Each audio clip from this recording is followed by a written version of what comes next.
Thanks for joining me on episode 954 of the Inspired Stewardship Podcast. I'm Shannon Miles from Belay. I challenge you to discover your calling and find your third option so you can be empowered to live every day to the fullest.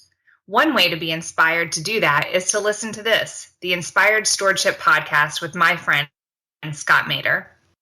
Thinking about your thinking and your emotions and recognizing that you can reframe or change the interpretation of that situation of an event.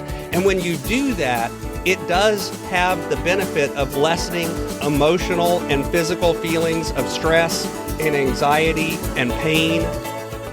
Welcome and thank you for joining us on the Inspired Stewardship Podcast. If you truly desire to become the person who God wants you to be, then you must learn to use your time, your talent, and your treasures for your true calling. In the Inspired Stewardship Podcast, you will learn to invest in yourself, invest in others, and develop your influence so that you can impact the world. In today's episode about impacting the world through stewarding your talent, I talk with you about why you may want to challenge your beliefs.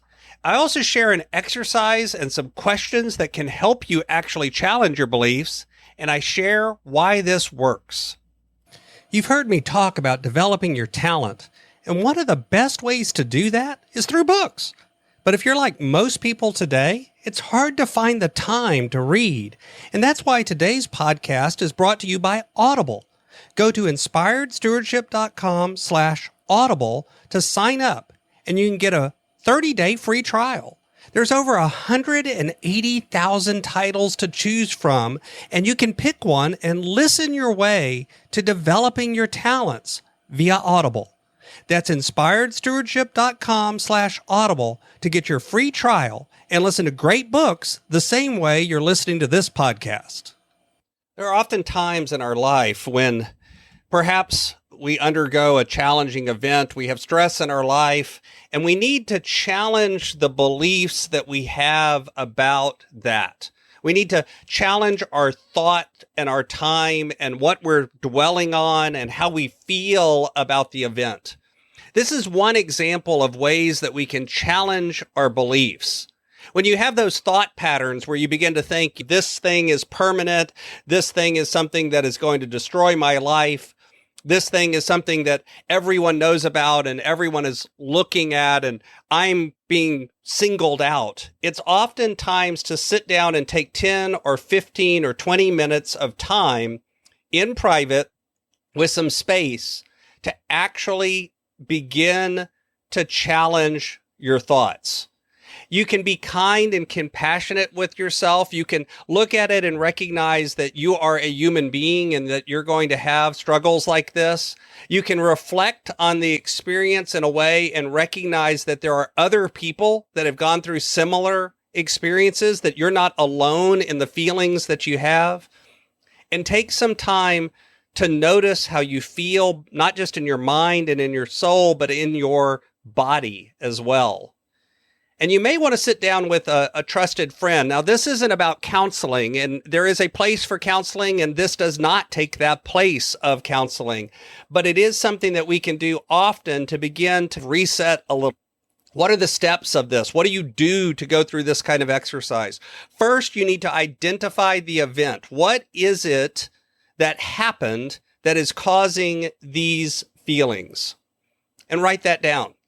And then what thoughts are you having about that event? What are you imagining? What are you reflecting on? What thoughts are running through your head? And then give that thought a rating. How much do you believe it? Do you believe it 100%? Do you believe it 80%? And then reflect on how it makes you feel and the strength of that feeling. Is it 100% strong? Is it 80%? What is the feeling? So that you're linking thoughts with feelings as you go through this process. That's going to take you a little bit of time. Once you've done that, then you need to spend the time to actually question the thought. Here are some questions that you can use to go through that exercise. What evidence do I have that this thought is true or accurate? What am I seeing? What are other people saying? What's out in the world that shows me that this is true? Similarly, what evidence do you have that perhaps this is not true, or at least not completely true? Is there another way to look at this? Can you reframe it and look at it a different way?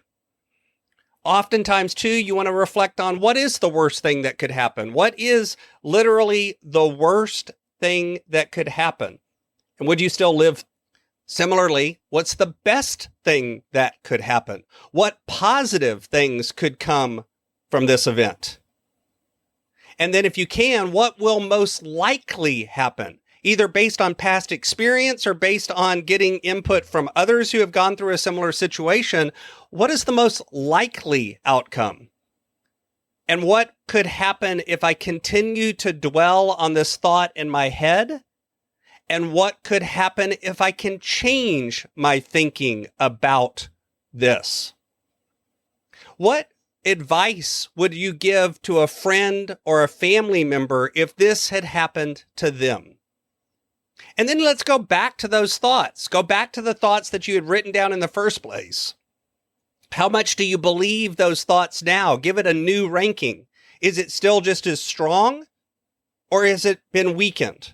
And then how strongly do you feel the negative emotion associated with that thought as well? And then think about, what are my next steps? For one thing, if the emotion remains just as strong, you may need to get some professional help. You may need to work with someone else. But there's other coping strategies that you can use as well. And there are other choices of actions. You may even just repeat the process, or do it with a friend or someone who's gone through the experience as well. The truth is, these kinds of exercises have actually been shown to work. They're known as cognitive reappraisal. It's a way of thinking about your thinking and your emotions and recognizing that you can reframe or change the interpretation of that situation of an event. And when you do that, it does have the benefit of lessening emotional and physical feelings of stress and anxiety and pain. It reduces the onset of depression in many cases, because the truth is, thoughts, emotions, and behaviors are all interconnected. And if you question your thinking in a structured way, you can begin to shift your perspective. And by doing that, you become more responsive and more aware of your thoughts and your emotions and how they trigger your behaviors. And over time, it gets easier and easier when those thoughts pop up to challenge them right there on the fly and begin to shift your actions in response. And as you do that, challenging your beliefs begins to change how you act in the world. Thanks for listening. Thanks so much for listening to the Inspired Stewardship podcast. As a subscriber and listener, we challenge you to not just sit back and passively listen, but act on what you've heard and find a way to live your calling. If you like this episode on the stewardship of talent, you can go over to inspiredstewardship.com/talent and sign up for our 5-week series on the stewardship of talent.